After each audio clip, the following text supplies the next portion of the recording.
Hello there, it's Carrie Rhodes here. Welcome back to the Not Too Shabby YouTube channel. Today I am playing with the Lazy Days April box of the month and making a Swish and Pop card.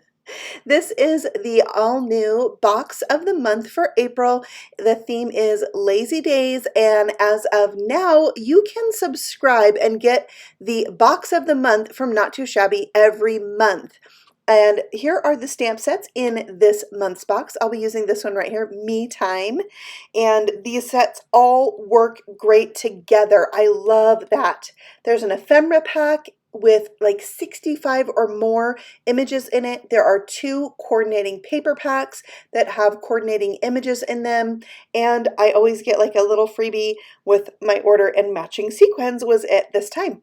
So now I'm going to stamp out all the images I need for my card. This is the Me Time stamp set, and then I will bring in one of the other stamp sets that, like I said, coordinates, and use a couple images from that set as well. So I'm using this one right here that says Not Today. It's called Not Today.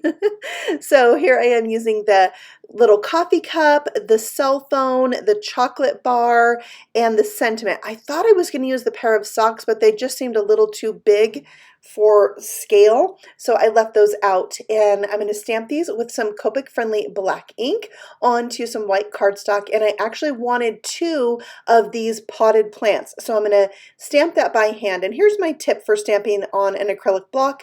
I like to hold my stamp pad on there for just a second, and then when I stamp it down, I'm going to hold it on my paper a little bit longer instead of pressing super hard. The longer you hold your stamp there, the more ink will transfer. So now I'm going to go ahead and Copic color these out, and I went for a darker green because I had a friend that said she loved the Rustic Wilderness Green Distress Oxide pad, and I had yet to use mine. So I thought I would go for a little bit darker green than I normally do, and this color of green is currently both of my daughter's favorite colors. So I went for it and I liked it.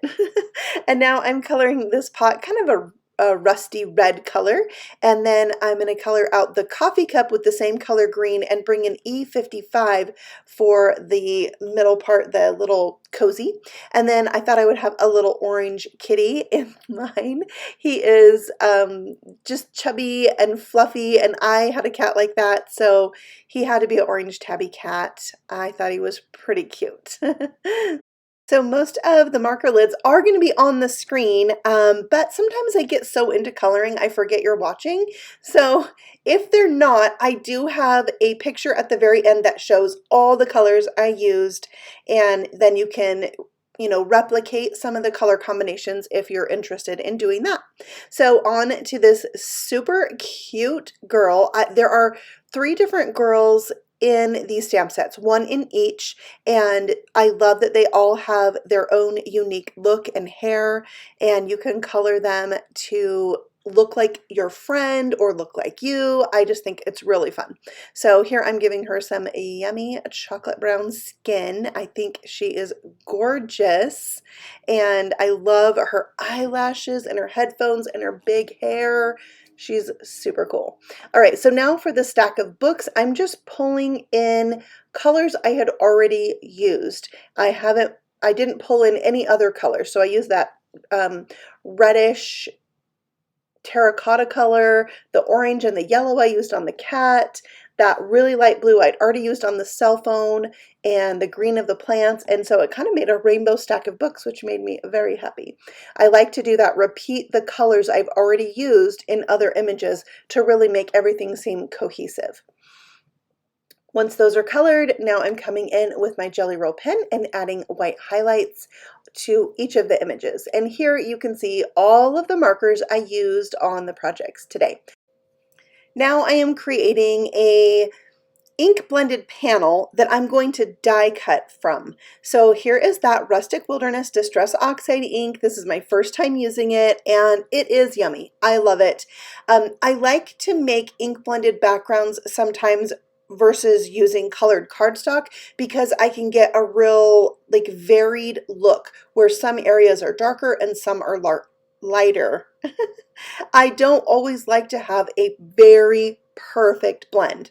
Plus, I can spritz it and make it have those distressed oxide water droplets, which makes me so happy. Then I'm also going to splatter this with some watercolor. These are my watercolors from Arteza, and then I can make some darker splatters right on top, and I have a scraggly brush which makes really fine splatter. Next I have the liquid stardust from Lawn Fawn. Now mine was almost gone, so what I did is I added a little water to it. Now I can dip my wet paintbrush in there and have some splatter ready to go. And there you have my background. So I'm going to have one for grass, and I did another one so I could cut out miscellaneous things. And one of those things is the treetops. So this is the Shadow Box Park add-on from Lawn Fawn, and I am going to use the tree from that. So I die cut the treetop 2 times so I could have 2 pieces for each of my 2 trees. Then I have the dark brown wood grain cardstock, also from Lawn Fawn, to cut out my tree trunks. And there are the 2 trees I will use on my slim. I used the scalloped slimline with hearts die to cut out my grass panel. For the grass, I ended up using this straight one from the Great Outdoors die set from Trinity Stamps. I also did a blue panel with tumbled glass and broken china, and I die cut that from the scallop piece, and I'll bring in my Swish and Pop die set to die cut that with some holes, and that is going to hold the mechanism for the Swish and Pop piece. Then the grass will cover that. Here are the pieces that create the arm or the lever for this card. So with this curved piece, you want to cut it from acetate, the straight piece from coordinating cardstock as the piece that's going to cover up the mechanism. I also need to get my tree ready because my sentiment is going to be my Swish and Pop element, and it's going to hide behind the tree. So I'm going to glue the 2 treetops together strategically to make it a little bigger to hide my sentiment, and then glue on that tree trunk. I had a little corner peeking out, so I rounded that off, and I'm going to repeat that with the tree tops for the other side. This time I'm going to glue it right down to the card. On the right hand side where my sentiment's going to hide, I actually need to pop it up so the sentiment can go under it. So I also cut down the tree trunk on the right hand side tree because I didn't want that to interfere with the mechanism, the lever, but on the left I didn't have to worry about that, so I kept it long. So now you need 2 brads to put this lever together, one to hook them together and one to hook it to the card. So now I'm just playing with which hole I want to put it in, because it will have a different look and go a different way depending on which hole you put it in. So I'm just playing with that. I ended up putting it in the second hole. And now I can hold my grass piece in place, line it up with that arm, and die cut out with this die the opening so that it's easy to grab that arm and lever and pull it. So there I have my little notch, and I'm just, each time I kind of play with it, make sure everything's moving right. Here is my sentiment. You can see all my die cut images there in my tray. I'm sticking this onto that clear arm with a couple glue dots. And again, I'm just trying it out because I need to know where things are going to hit, where I can put adhesive and stuff like that. So now I'm putting a little bit of foam tape on the edge of my tree and seeing where, again, that sentiment is going to hit, so I know where I can put adhesive. And now I added another little piece right at the bottom. You know, I like my cards to be as sturdy as possible, so I'll add as much foam as I can. I trimmed the top of that arm off once I had everything how I liked it, and then I wanted to put a little bit of foam where I wanted the arm to stop. I wanted it to come out of the tree and then stop. I didn't want it to go all the way down, if that makes sense. So now I'm adding that tree in, and I wanted to make sure that it was right up against that dotted line of the scalloped border, and it worked out really good. So next you want to put foam adhesive in and around your arms and lever so that you have the clearance for the mechanism to move, but you want to make sure you don't put it anywhere that's going to impede it from being able to work. So it is a lot of lay it down, pick it up, move the lever, make sure you've got it before you stick everything down. And then you can trim off any excess from that arm. I don't know if I want to call it an arm or a lever. I feel like the plastic clear piece should be the arm and the piece you pull should be the lever, but they're hooked together. I think you get what I'm saying. So I took my excess piece for the lever and I glued it to the back of the lever so it was a little bit sturdier. It felt kind of flimsy. And now I am die cutting the little arrow piece from the same distressed background panel that I made. So it's very tone on tone. I wanted it to be green, but you can still see there's an arrow there. Next, I'm going to take all the images that I colored and die cut out, and I'm going to lay them on my card. I'm not sticking them down yet. I just like to get a feel for where things are going to go, and then I'm not totally committed if something is not spaced right. So it gives me a little playtime.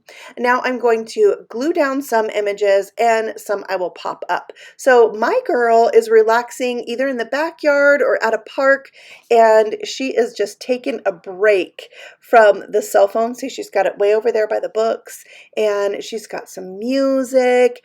She's, doing some light reading. The cat's there with her. She's got a coffee and some chocolate. Like, it's a good day. She is finally taking a well-deserved break. And I moved her glasses over to the stack of books. I felt like it looked better there. And then you can see the sentiment is hiding, and then it pops out as a reminder to whoever you send this to, it's okay to take a break. So I'm gluing that onto an 8.5 by 7 card base that was scored at 3.5.